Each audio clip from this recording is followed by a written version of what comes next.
All right. Good morning. So my name's Mary Leonard. I'm chair of the Department of Pediatrics, and it's my pleasure to welcome you to Grand Rounds this morning, a very special Grand Rounds we've been talking about for weeks. But before we jump right in, just want to call your attention to some of the other information on this slide. This is an incredible lineup, as always. We're so proud of the folks that come to Grand Rounds and so grateful to the Grand Rounds Committee for all of their hard work. And we are very, very fortunate to be hearing from Michelle Mello from the law school. Michelle is extraordinary thought leader at the intersection of law and medicine, and there's probably 10 different topics we could have asked her to speak about. But next week, she's going to be speaking to us about liability risk from using AI tools in patient care. I will use that as a plug to tell you also to be on the lookout for the Maternal and Child Health Research Institute annual symposium this fall, where we're going to dedicate the topic this year to misinformation and disinformation. And Michelle is going to be one of our speakers there as well. But first, come see her next week.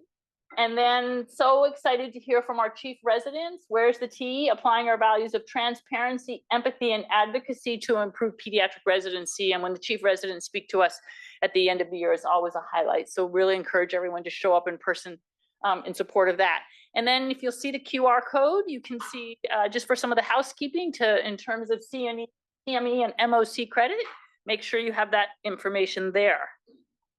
All right, and we have our land acknowledgement. We recognize that Stanford sits on the ancestral land of the Muwekma Ohlone tribe. This land was and continues to be of great importance to the Ohlone people.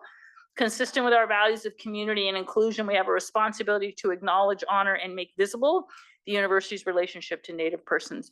Also, continuing to plug this really important upcoming event that will be held here on Thursday, June 13th, bringing together all of our research community to talk about how we support clinical research through the Clinical Research Support Office, the Office of Community Engaged Research. And this is a partnership very much with the hospital. This is about when you're doing research in our patients and you need custom epic order sets or all kinds of things that we do to facilitate clinical research. So please join us and have your research teams join us as well. It's going to be a great community event and the first of its kind. I mean, with that, it's my pleasure to introduce Dr. John Klein. John is our new chief of the Division of Adolescent Medicine, joined us last fall.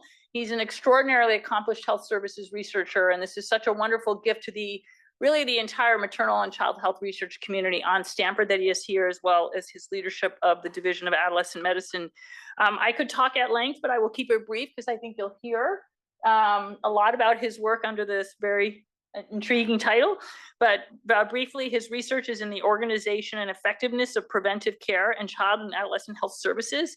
He's addressed preventive services implementation, survey methodology, health services delivery, and community-based program evaluation. And that's part of why he's going to be such an important resource to all of us. These projects have led to a greater understanding of conceptual, methodological, and policy issues in child and adolescent health.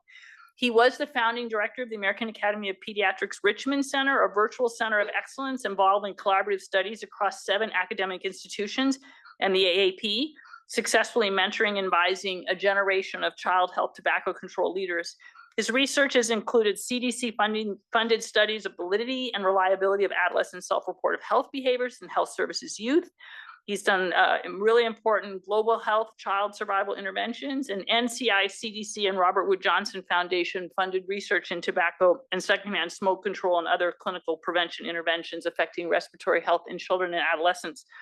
Very importantly, John has a deep and abiding commitment to equity, diversity, inclusion, and justice. Much of his research has had community participatory leadership, directly engaged in individual projects addressing the needs of underserved populations, inclusion of traditionally underrepresented minority clinicians and staff or other diverse populations in research programs, and in recruiting and selecting faculty, speakers, and participants.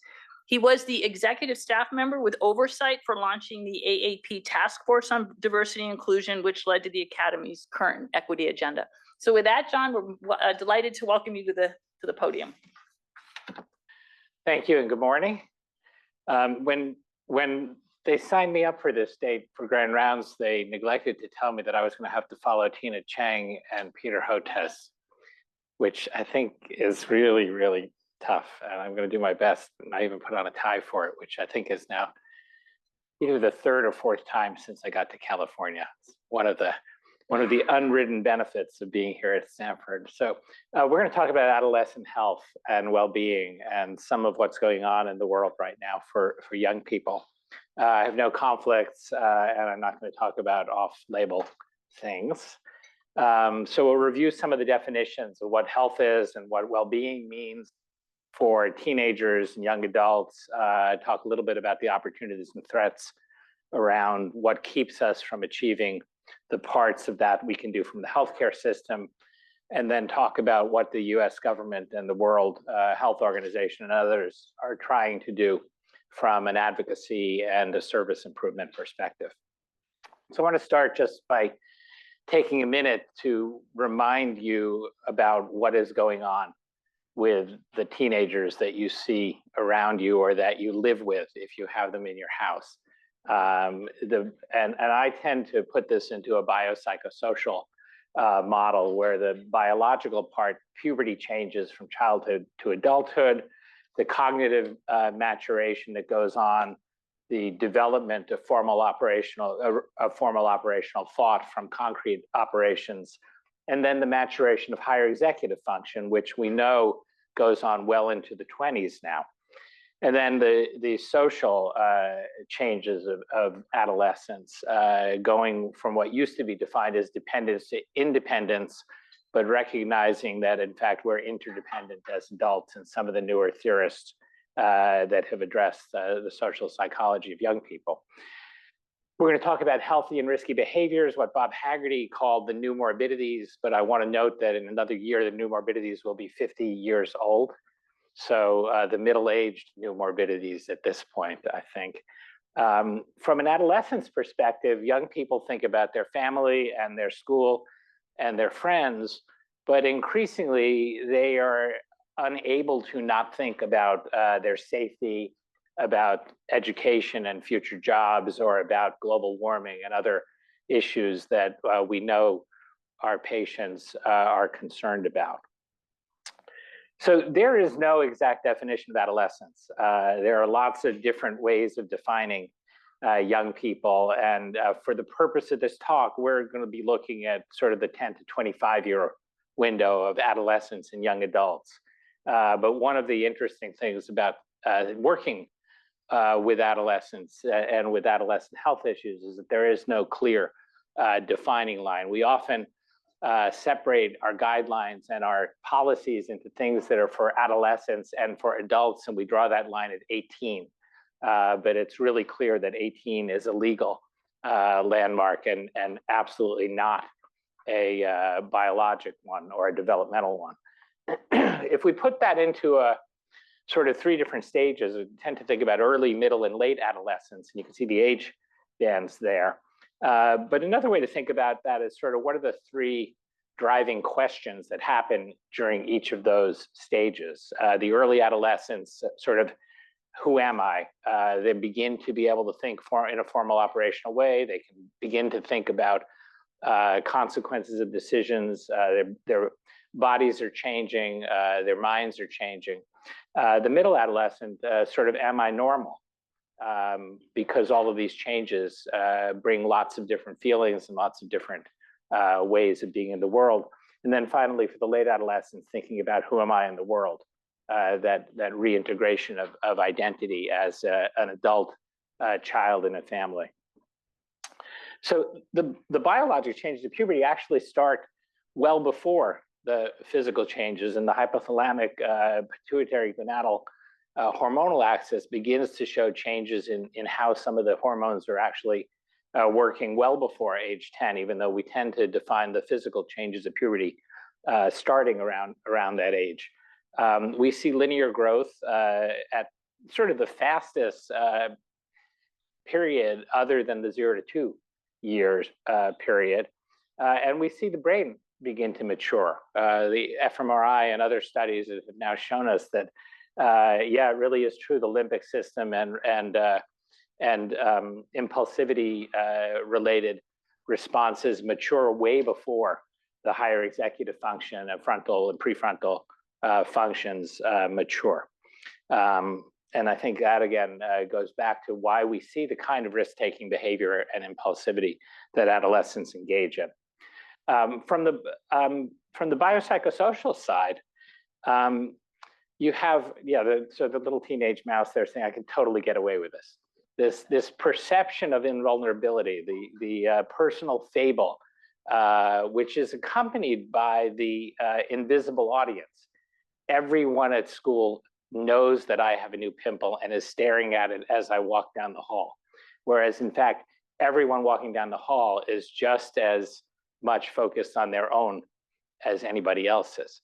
So, so recognizing that in how and when we interact with teens and what we expect from them is also really important. So the peer group identity formation, that I need to be like the group I'm with, is a very important part of the psychosocial development. Young people go through an idealized romantic stage with their partners or their desired ones, rather than the true intimacy that evolves later in development. Again, this autonomy, independence versus adult interdependence. And I think that from a clinical perspective, it's important that we recognize that this allows us to help young people make good decisions, but it requires a lot of guiding to actually help them break down the decisions sometime and think about the options in a more formal operational way, rather than an impulsive way.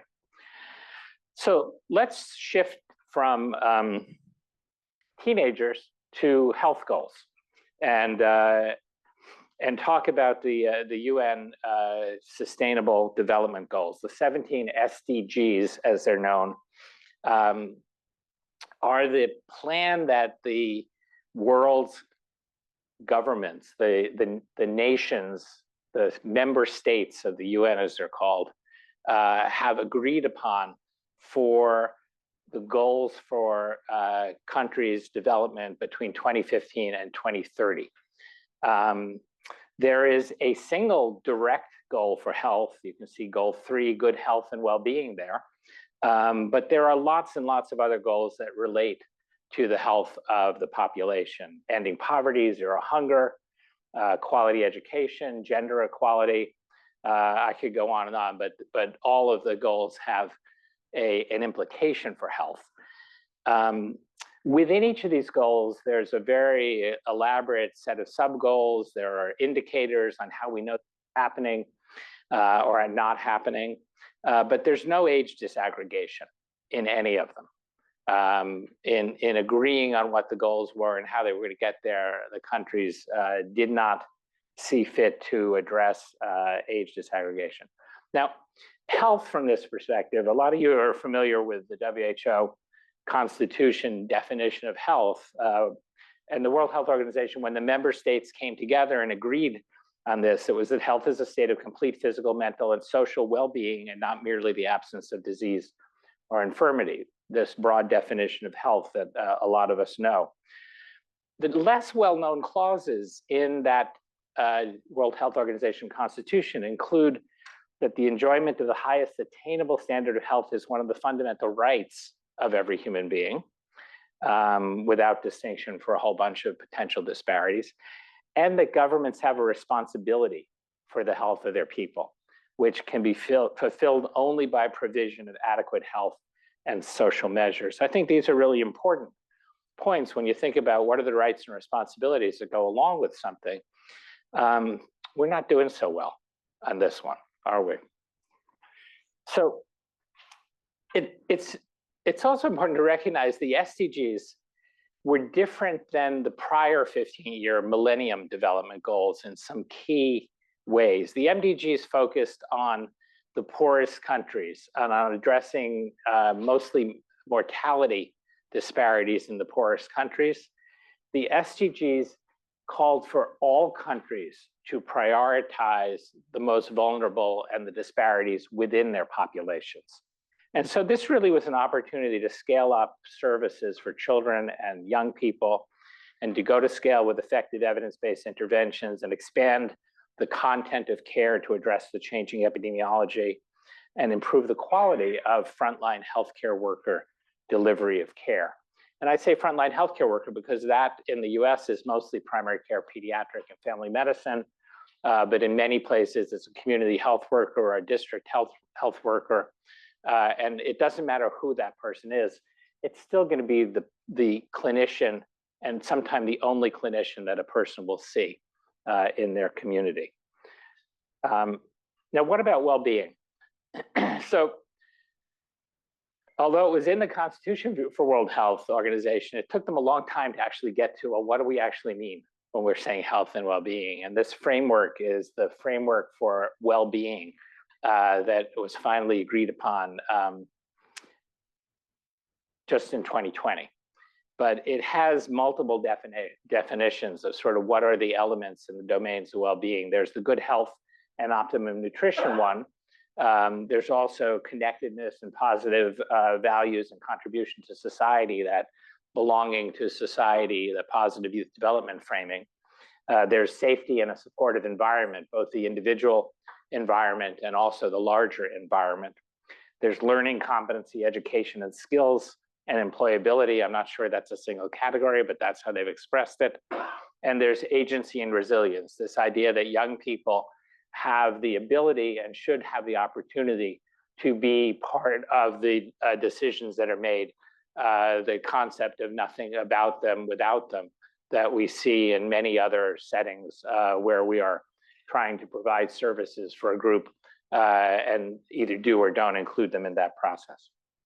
So all this was underway, and then of course we had COVID, and there was a major setback in our ability to mobilize new services. And as you know, COVID was a unique combination of a public health crisis, social isolation, and school closure for most young people, an economic recession that was global, and it happened everywhere all at once.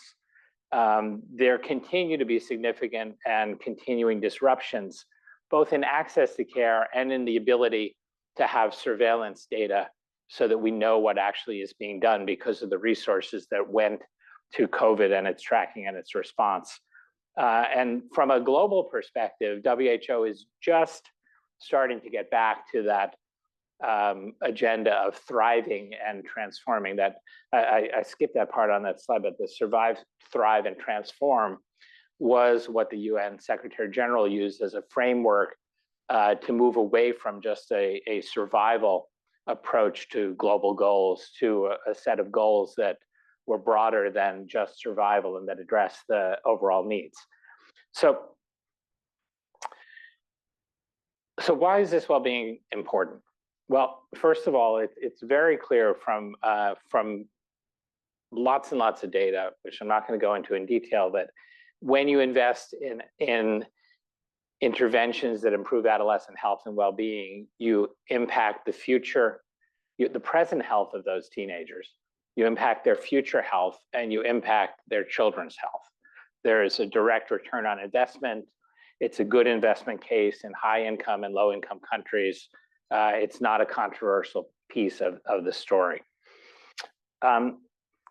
It does depend what that investment is in when you think about the kind of problems. And the top and the bottom here show what's happened over the last couple of decades in terms of the decrease in mortality from injury and infectious disease, and the rise of most morbidity and mortality happening from non-communicable diseases. Now you could say, things like tobacco use and the diseases that come from it are in fact communicable. They come from the cigarette industry or the nicotine industry, and that they're infectious from that cause, and we can immunize, but that's a different talk, and I'm not going down that road now. But recognizing that except for South Asia and sub-Saharan Africa, most of the morbidity and mortality in the world is really relating to behavioral factors, most of which start in childhood or adolescence. So with that in mind, let's sort of dive a little bit more into what are the causes of morbidity and mortality, and especially what are the behaviors that relate to it that we are actually able to affect when it comes to the health services we deliver to teens. So this slide looks at overall causes of death in children and adolescents from 1999 to 2000. And you can see that that causes of injury, both You can see those two lines at the top. Motor vehicle accidents and firearm-related injury are the two leading causes of death for children and adolescents in this country. You see a sharp increase in the firearm deaths. It's now surpassed the rate of motor vehicle-related deaths as safety factors in vehicles have changed over that time period as well. Those two overwhelm all the other causes, although you can see that there's a little sharp uptick in drug overdose and poisoning from some of the recent use of fentanyl and other narcotics. But the other rates are relatively low when it comes to the causes of death in childhood and adolescence. And so we're going to go on to behaviors, because those are really the things that we are most able to intervene on when it comes to our clinical interventions. And I'm going to show you a couple of slides from the CDC's Youth Risk Behavior Surveillance System, which is both a national and a state level survey of young people's behaviors in a variety of areas. They're trend slides, but we're going to talk mostly about what's going on now. So in that last column, just before the green, yellow, and you'll see some red in a minute, you can see the 2021 data. Again, there's usually a lag in the time that it takes to get the reports out. But you can see that 23% of adolescents drank alcohol in the past year. These are past year data. They also have past month data. The numbers are a little lower, but they're still substantial. 18% reported using an electronic vaping product in the current period, which means in the last month.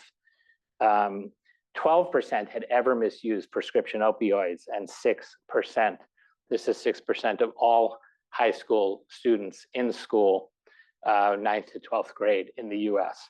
So basically, if you think about a class of 20 10th graders sitting in school, or 20 seniors in high school, 4 or 5 of them were drinking. At least one of them was currently using opioids. So putting it into real numbers, if we put those numbers into the room, people would be using or reporting these behaviors. This looks at the percent of high school students who ever reported having sexual intercourse. This is the other way. This is the current year's reported data, the 2021 data. We're expecting the 2023 data out sort of any day now. This is an every 2-year survey, the YRBS national data. So about 30% of all teenagers report ever having had sexual intercourse. I always hesitate to put sexual intercourse in the category of risk behaviors, right? Because if you think about adolescence and normal development, most people expect to have sex when they grow up, right? At some point. What the right age is goes into family values and how you communicate about it, and there are lots of other factors there. But it's different than other risk behaviors where you're like, nobody says, I'm going to grow up and drive a car into the tree, right? But this is certainly something we expect adolescents to be able to learn to do safely. They break this down by race and ethnicity. They break it down by self-reported sexual identity. They also, in this year's report, we're talking about risk behaviors related to whether your sexual contacts were same or opposite sex, which is an interesting way to present it. When you put the sexual behaviors onto the trend slide, again, you can see 30% of high school students report ever having had sex in 2021. 21% say they are currently sexually active with a partner. These numbers have dropped in the past decade. It's a really interesting aspect of this data set that no one has completely explained yet. Why is it risky for teenagers? Well, 52% of them report they used a condom, a barrier method, to prevent HIV at their last intercourse. Only 33% used effective hormonal birth control. Only 1 out of 10 who were having sex used both barrier and hormonal birth control. And only 6% were ever tested for HIV. And it was in 1986, I think, no, or is it 96, I've got it on my slide, on my notes, and I can't find it right now, that CDC first recommended universal testing for HIV for everyone who was sexually active and for everyone over age 14. So this is actually, for me, one of the markers of how well our healthcare system is actually providing what's recommended when it comes to teenagers, because if we're doing universal HIV testing for young people, even if we're only testing the ones who report that they've had sex, at 30% of them, we're really leaving a lot of opportunities unaddressed. I'm sorry, universal testing was recommended in 2006. So it's not even 20 years for implementation of that particular guideline, but especially since it's a billable charge, you would think people might be inclined to do it. So let's look at a few more behaviors. This one looks at the mental health indicators, and here 42% of all high school students report persistent feelings of sadness or hopelessness in the past year. 57% of the girls, 29% of the boys, across the different ethnicities, high rates all over there.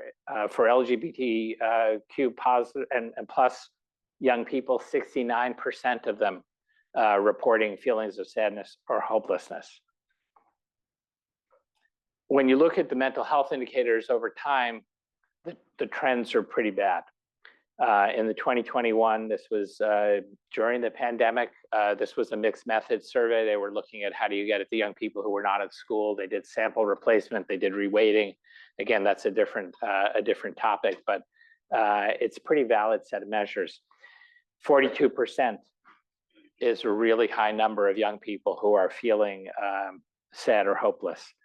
22%, more than 1 out of 5 high school students seriously considered attempting suicide in the past year. 18% made a plan. 10% reported that they attempted suicide. And again, 3% of those total young people came to a clinician's attention. So when we don't ask about a history of suicidal ideation or attempts, we're missing those opportunities to provide good care. In case you're hearing a theme there, the reason that we ask people to do HEDS assessments or safe times or other screening questionnaires when they're admitted or when they're seen in primary care is because of this gap in what young people are feeling and doing, and whether we find out about it and can offer some services to address it. Again, the pandemic is a big part of the mental health picture, but it's not the only part of it. There were increases in PTSD and depression and anxiety and grief-related symptoms in suicide attempts. The rates of those have stayed up with the post-pandemic recovery. Again, we don't know exactly why, but it is a fact that is affecting the young people in our communities. And when schools were closed longer, it was worse.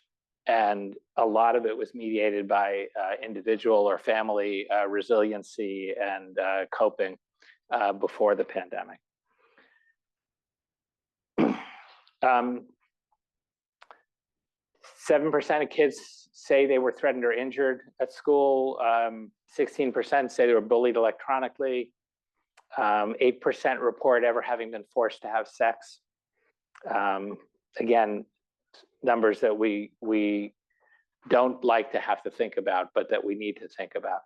The 2021 survey added some new social determinant questions. 61% of students felt close to someone at school, felt close to people at school.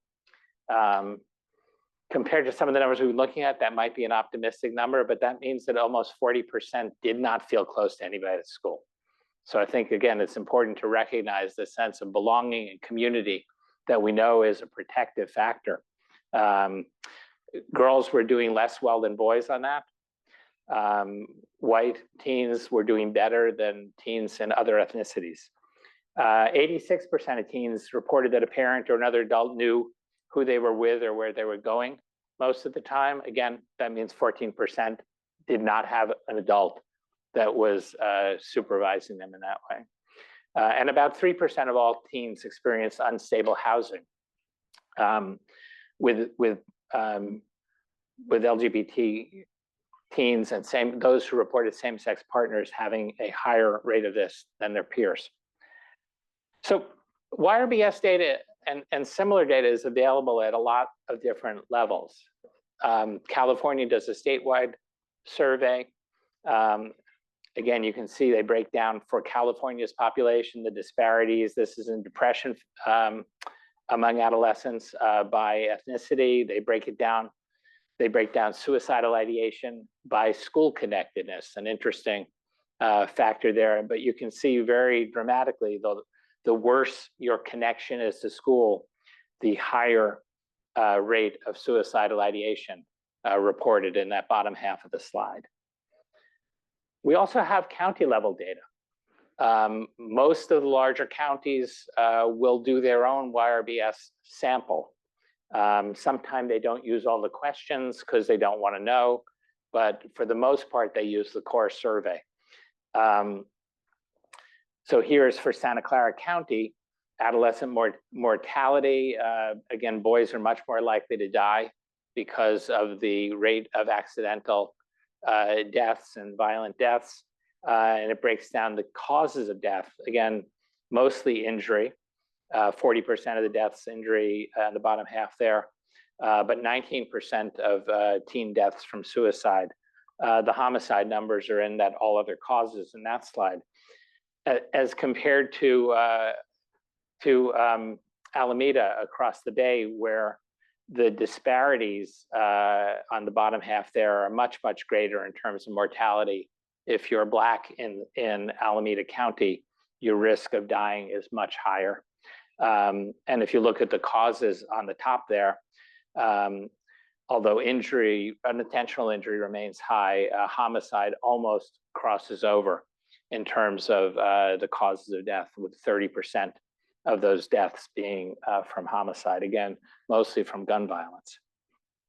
The California Healthy Kids Survey data, not only does it have county data, but it has school level data.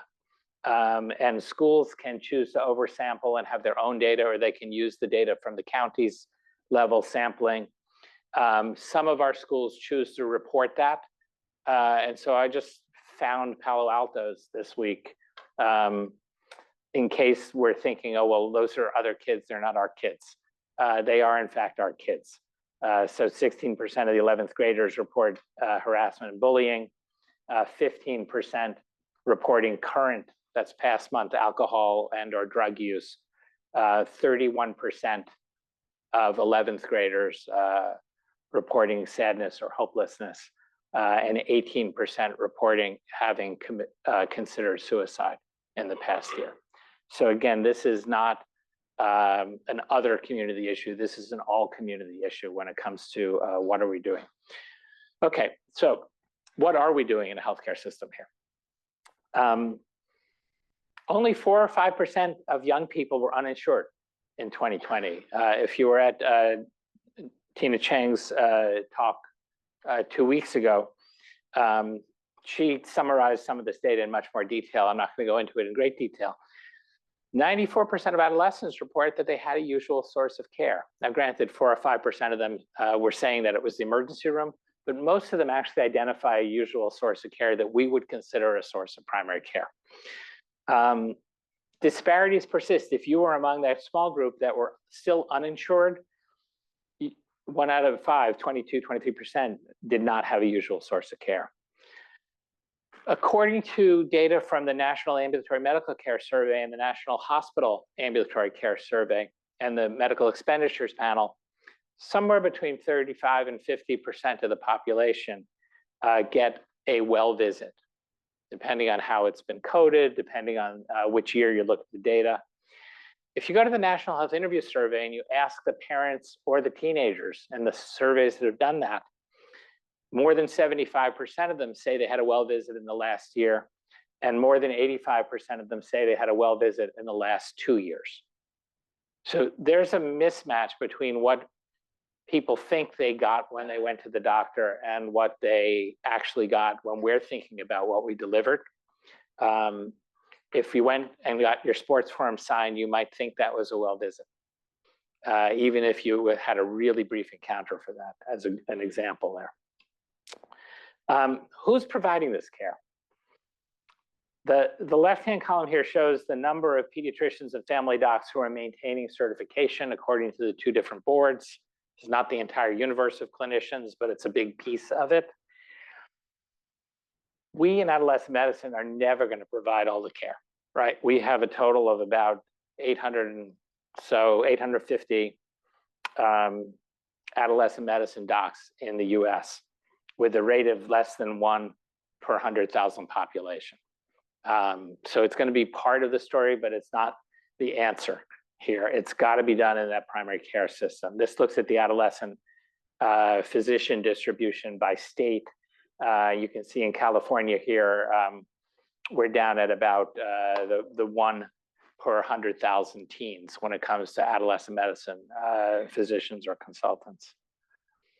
So what about the visits? Teenagers and children are getting visits. If you look at all age groups, this looks at all visits.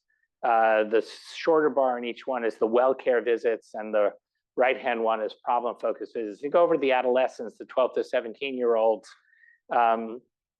you can see that adolescents had 183 visits per 100 teens in the last year of this survey, which was 2012. The ambulatory medical care survey is not done every year, and it is very, very slow to report out.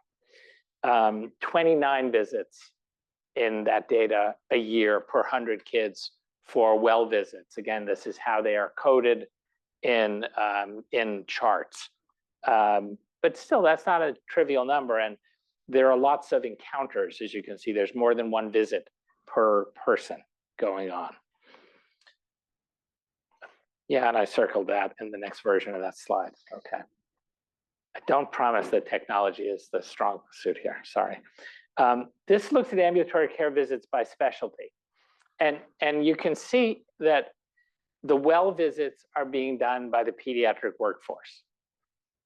51 of those 59 well visits per 100 kids, this is all children, not just adolescents, are done by pediatricians. Only 7 of them are being done by family docs, and almost none by other medical specialties, even though OBGYN and internal medicine will lay claim to being preventive service sources. They're not delivering those visits for the most part.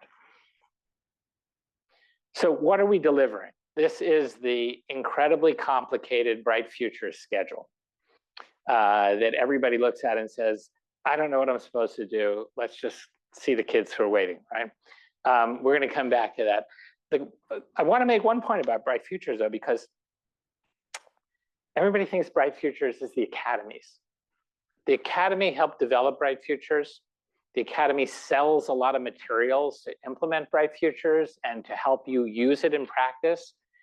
The academy does not own Bright Futures. Bright Futures is actually a federal guideline. The academy developed it under a contract from the Maternal and Child Health Bureau, from the Health Resources and Services Administration. It is a public domain document. And it's important for people to know that, especially if they get involved in discussions with insurance companies, because when the Affordable Care Act was passed, it included a provision that every healthcare plan had to provide the guidelines that were specified by the federal government as guidelines for care. So all of the services that are incorporated into Bright Futures should be covered in the preventive care content of every insurance program. The insurers consistently push back on, well, this is the academy's guideline and it's commercial and we have to buy it. And so we're not going to, they don't have to buy it. It's actually all online and free. But they do have to actually provide those services and allow them to be delivered and cover them as first dollar preventive care. So there are a lot of simpler ways to look at what's recommended for content. This is a version that's produced by the Adolescent and Young Adult Health Resource Center at UCSF, which is also Maternal Child Health Bureau funded organization. It looks at the guidelines from different sources. It boldfaces the ones that are either rated as A or B evidence by the Preventive Service Task Force or the CDC's ACIP. But again, if you look at what is recommended and what the evidence base is, there is evidence for the content of preventive care for universal counseling and screening for adolescents and their parents, for targeted screening and interventions, either testing or counseling based on what you identify, and for immunization and chemoprophylaxis for young people. And I'm not going to the content of the guidelines here, but again, if we look at the problem behaviors and at the self-reported behaviors, and if we look at the guidelines, there's a lot of alignment in terms of what is recommended for screening and counseling and what is in the guidelines and what's evidence-based for what we actually can intervene on when it comes to a clinical preventive service. So let's turn to what do we know about what actually got delivered. And I'm going to talk really fast because we're going to run out of time. We've done a series of surveys of adolescents and parents in different ways, looking at access, looking at unmet need, looking at what got delivered, and looking at confidentiality and private time. Because if you don't have that element, it's really hard to address these issues. So this is what teens reported having discussed with a clinician at their last well visit. And you can see about 58% of the 15 to 18-year-olds talked about mental health, half talked about drugs. A lot of them talked about school. Only 38% talked about HIV or STDs. 40% talked about injury.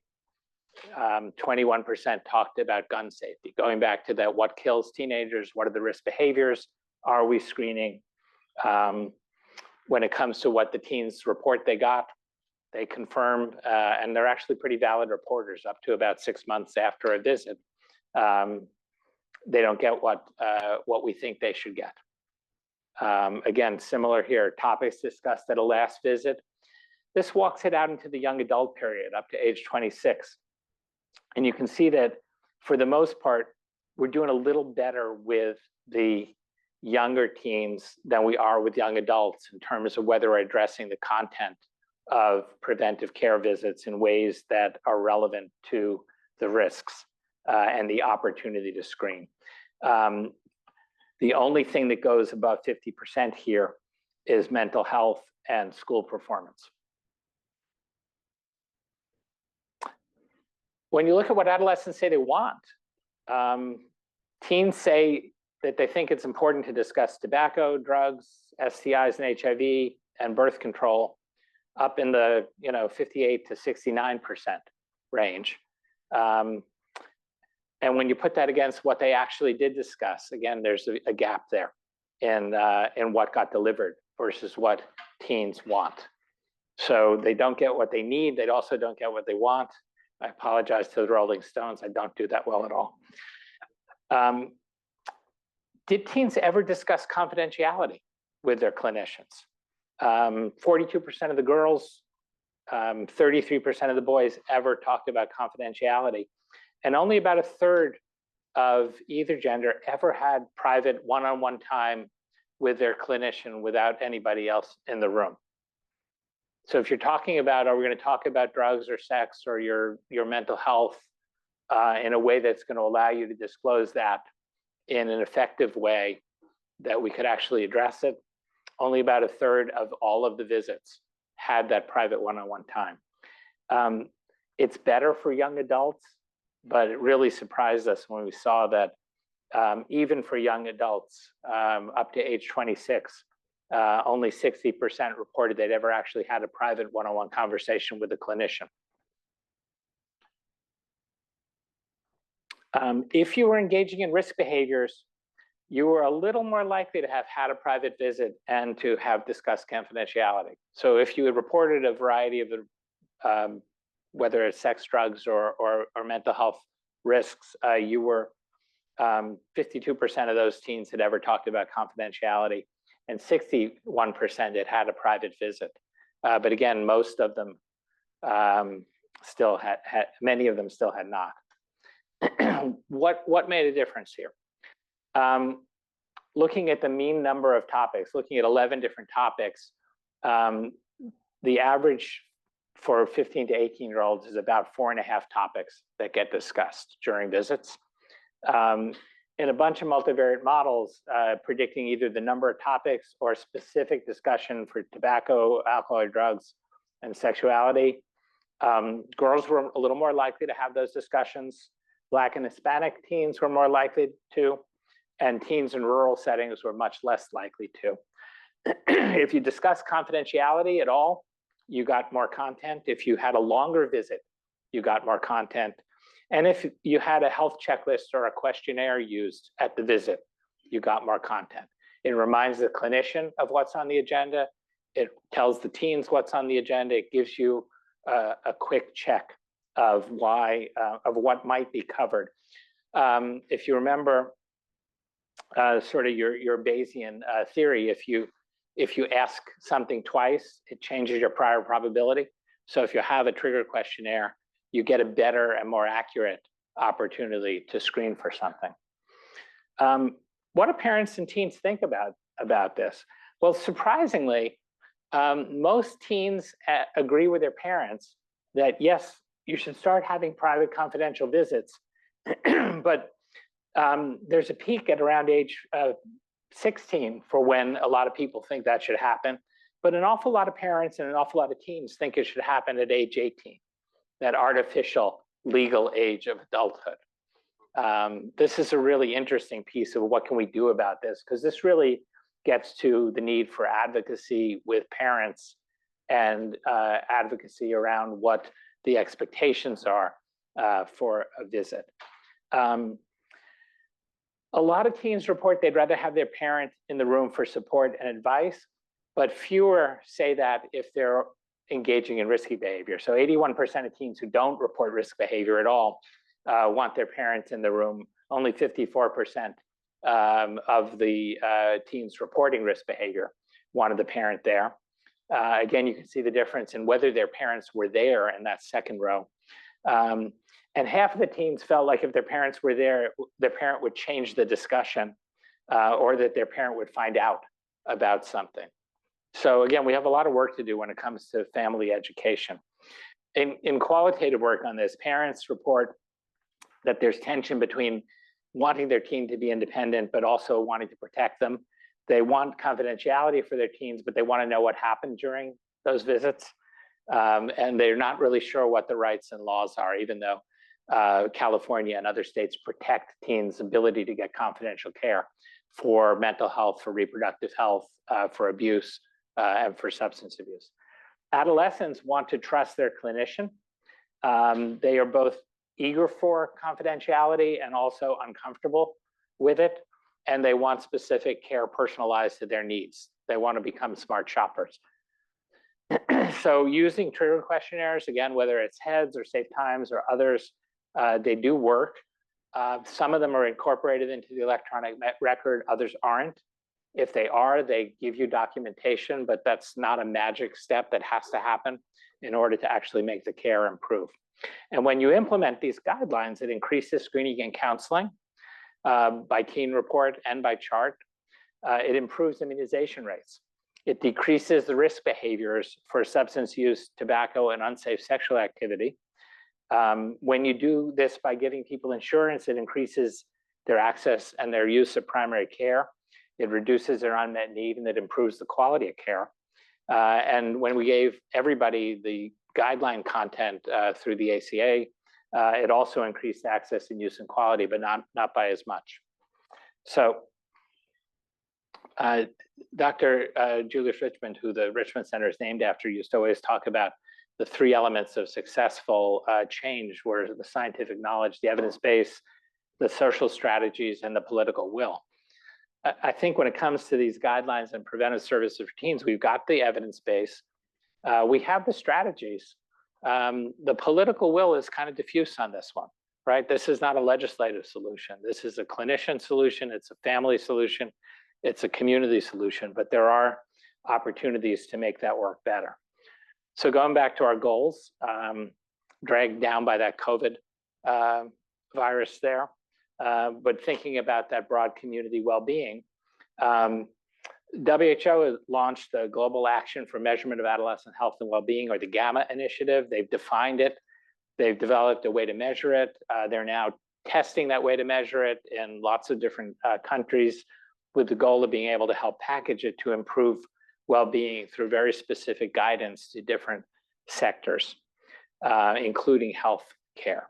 The Partnership for Women, Children's, and Adolescents' Health used to be PMNCH, the Partnership for Maternal, Newborn, and Child Health, but PMNCH, which has got about 1,400 organizations as members, both membership organizations and foundations and governments and UN agencies and countries, issued a call to action for adolescent well-being, to engage and empower adolescents, to go beyond health to a multi-sectoral response, and to strengthen political commitments to improving adolescent health through a global forum. The global forum took place last October. As part of that, countries were asked to make new commitments, and the US government made a new commitment to adolescent health. Our Assistant Secretary of Health, Rachel Levine, the first, actually Admiral Rachel Levine, who's the first adolescent medicine doc to be Assistant Secretary for Health, also the first transgender doc in that position. And Jessica Marcella, who's the director of the Office of Adolescent Health and the Deputy Assistant Secretary, who happens to be a Stanford human bio grad, issued the Take Action agenda for adolescents with call to action goals for the US government and for our states and counties and local health and education departments and our communities.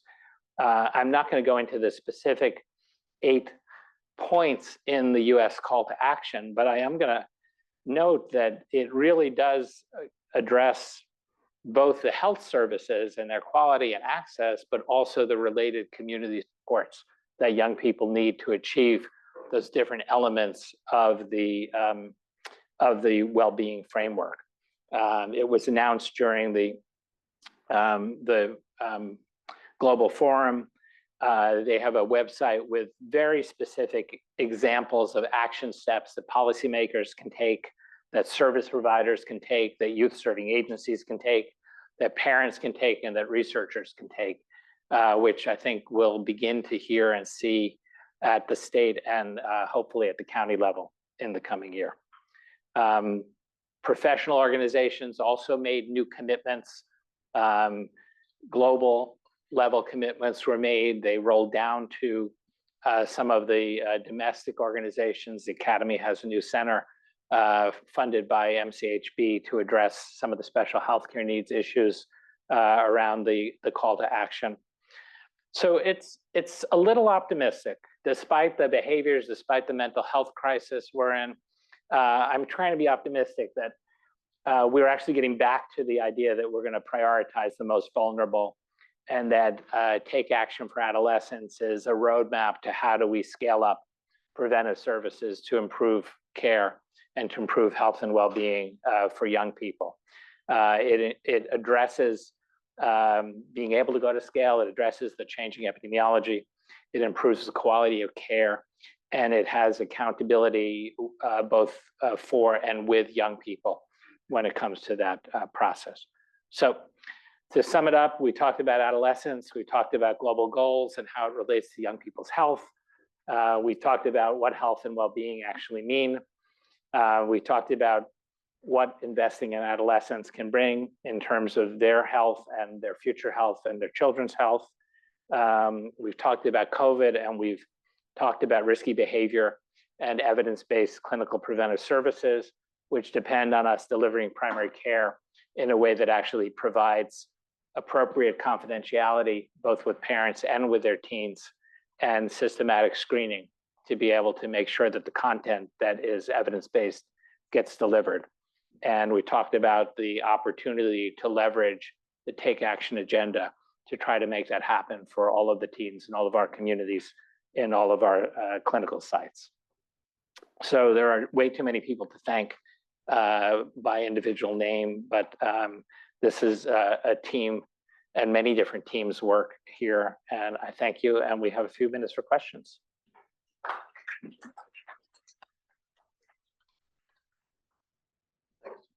That's a great talk. Thank you.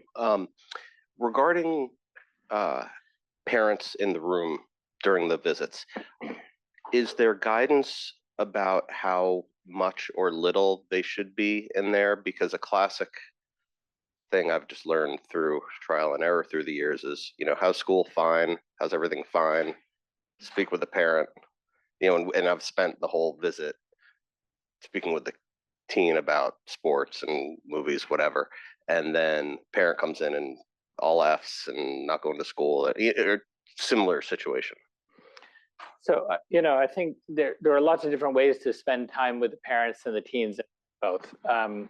Being able to provide conditional confidentiality and saying that in front of the teen and the parent at each visit, or certainly for younger teens, saying it at each visit for the teen affects whether they're going to disclose or not. So yes, you can't promise complete confidentiality. It has to be conditional. If you tell me you're going to kill yourself or kill your brother, I have to tell somebody and protect them. But otherwise it's private and confidential. At least you've given yourself that conditionality. What do parents need? You need to know what the parent's agenda is. Sometimes that's going to take up a lot of the visit, and it's no longer a routine preventive care visit. Sometimes it's, great, let's talk about that, and then we'll talk alone, and then we'll get back together. And sort of making that work in each office is in part how the flow works in your practice setting. I think recognizing that parents are not worried about what we're going to say to their kids, they're worried about what their kids are doing. And so being able to say, it's really important that you as parents are setting expectations for safety, for responsible behavior, talking about drugs or sex or other things from a values perspective. And we also talk about those things because they affect your health. And, that sort of empowers the parent to actually have that conversation afterward. And the teen has heard that too, so that they know you've told their parent they can talk about that. Doesn't mean they're going to talk about it, but again, you've made it a part of the possible agenda. Yeah, John, that was a fantastic talk. Thank you. One of the things I'm struck by, and I think the screening obviously is so critically important, but the mental health crisis is just profound. And I wonder if you'd speak to that a little bit for us here at Stanford Children's Medical Health, and then also maybe on a US-based scale. That's a great question. In theory, we were supposed to have parity in insurance coverage between physical and mental health. I don't think anybody told the insurers what that expectation really meant. And certainly we did not build a mental health system able to address the mental health needs of the population. What it means for us in terms of training, what it means for us in terms of what level of mental health care and screening and basic treatment for depression or anxiety we need to be teaching people to do in primary care. I think this goes back to sort of how do we make sure that we're giving our primary care and our specialty care trainees the tools to be able to address common problems in the young people that they're caring for. And how do we give them the tools to identify them and either co-manage them with other clinicians or manage them themselves. All right, thank you. I just want to say we have a very large number of people online. I want to just let people know that last question came from Justin Baker, who's our Chief of Quality of Life and Palliative Care. So we have some nice questions online. What are some higher level political opportunities, advocacy items to increase length of primary care visits so PCPs have the time necessary to address all these needs?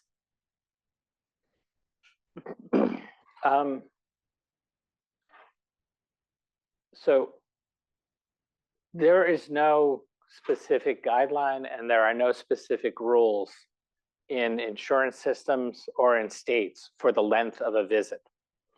And there are some rules for what happens when you identify a problem during a well visit.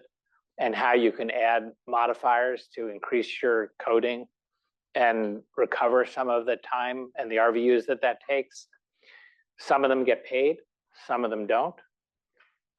There's an advocacy opportunity there. Some of that is an advocacy with insurance companies. There are advocacy opportunities with state insurance commissions and state health departments in what they require insurance companies to provide. And there's an advocacy opportunity within health systems for how schedules get built to be able to allow the content to be delivered. Just sort of expanding on the advocacy question, you know, all of us really focused on, this is Mary Leonard, all of us focused on the pediatric subspecialty workforce and trying to think about how to communicate to society the importance of investment in our youth. You know, there's the data now, I think it's on the AAP website, that something like 75% of emerging, you know, adolescents, young adults wouldn't be ready for military readiness. I think if it comes to the point that that's our argument that we need to be worried about, are people that they can't go to battle. I mean, that feels like a pretty dire message. What do you think are some of the ways we can help to try to communicate to the population about the costs of not investing in our children and adolescents? And yeah, the other thing is that graph that shows firearms have surpassed car accidents. I mean, some of these things you think are really going to jolt people, but it doesn't seem to be breaking through. Do you have any thoughts on what we can say to help break through to society? You know, I think that's it. The reason people make the argument about military readiness is actually not new. This goes back to early investment in nutrition programs, you know, relating to the state of readiness in World War I and World War II. And leaving aside my personal values about whether it's necessary to make arguments that capture all segments of our elected officials, or whether they should do this because it's actually the right thing to do for the people. If there are arguments that help make the investment case that are persuasive to people who are fine with unemployment rates and a basic capitalist approach to community and people as an expendable resource, if it gets them to invest in what those young people need, I think it's part of the argument. Yeah. It's not the only argument. Lisa, do you want to help? We're going to give Lisa the final question. Hi, Lisa Chamberlain. Fabulous talk, John. Really, I was looking forward to it, and it was great. Part of the story of the motor vehicle accidents coming down wasn't just safer cars. Right. It was evidence-based policy. So insurance companies looked at, where do kids have crashes? They have crashes at night when they're with their friends driving around. And so we moved to a graduated driver's license, right? I mean, I turned 16, got my license right away. That's a terrible idea. You know, the new system now is you have whatever it is, states vary, but 6 months of driving only with adults, only during the day, et cetera, until you get to a point where you're in that highest risk scenario, which is at night alone with friends. So that was evidence-based policy that brought that MBA thing down, in addition to safer cars, no question. So when I think about firearms, it's similar. And we've been, you know, not allowed to have good data to do evidence-based policy around how can we make firearms safer. And so anyway, I just want to really call out that case study that if we really look at the evidence and do good research, it can inform and change these causes of death. So my question though is, I'm intrigued that social media and screens wasn't mentioned during this talk. It feels like a huge part of adolescence. Wondering about if that, why that is. It's in some of the YRBS data in terms of online behaviors. I was just selective in which ones we were talking about today. I think one of the interesting questions there is that the evidence base on what we as clinicians in a clinical setting can do about that is still emerging. There are things that we can do to help parents and teens and parents and children address media use and setting boundaries and communication about it that are effective and that are evidence-based. But how you implement that consistently in practice is still a work in progress. So I don't disagree with you that there is a larger media presence that has changed the way information works for young people, and that's an important area, but I just didn't go there with the health system piece today. Let me just leave you with one last thought, which is that I'm trying to eliminate using the phrase, kick the parents out of the room. When we talk to parents and teens, and then we tell parents we're going to talk together and then we're going to talk alone, that is how we provide good care, right? We are not kicking parents out of their teens' lives. We are helping parents help their teens make good choices, which is our shared goal with those parents. And so when we use that phrase, and some of my colleagues in adolescent medicine are equally guilty of this, when we use that phrase, we're reinforcing an attitude that somehow it's separate and it's not a normative part of what we do as clinicians. So if you go away with nothing else, think about that next time you're in clinic and you're thinking about what you're going to say to the resident about spending the alone time with the teen to get the information that's necessary for the care. Thank you. Thank you so much. See you next week. The preceding program is copyrighted by the Board of Trustees of the Leland Stanford Junior University. Please visit us at med.stanford.edu.